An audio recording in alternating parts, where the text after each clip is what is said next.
வணக்கம் நண்பர்களே. இப்போ எதை பற்றி பதிவு ரொம்ப நாள் போச்சு போட்டு இப்போ எதை பற்றி பேச வந்தேன்னா இவி மிஷினை பற்றி தான். இப்போ ஒரு 3 கட்சிகள் ஒரு 5 மாதத்துக்கு முன்னாடி என்ன பேசியிருக்கேன்னா, நாம் தமிழர் கட்சி, டிஎம்கே கட்சி, காங்கிரஸ் கட்சி என்ன சொல்லியிருக்காங்கன்னா, இவி மிஷின் பூரா மோடி சொந்த தயாரிப்பு, இது அவருக்குள்ளே தான் அந்த ஓட்டு கூட விழுந்துக்கிறோம், இதனால் அவர் தான் வட்ட ஜெயிப்பார் அப்படின்னு சொல்லி இந்த 3 கட்சிகளும் குற்றச்சாட்டு பண்ணியிருக்கு.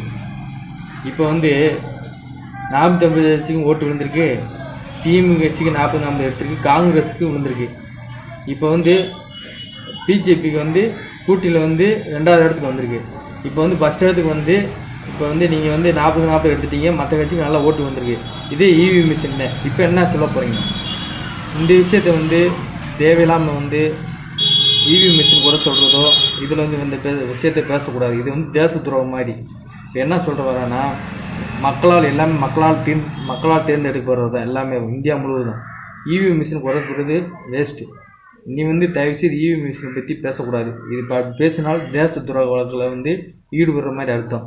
இது பாரத பிரதமர் நரேந்திர மோடிஜி ஐயா அவர்கள் 3வது முறையாக இப்போ தேர்ந்தெடுக்கப்பட்டிருக்காரு.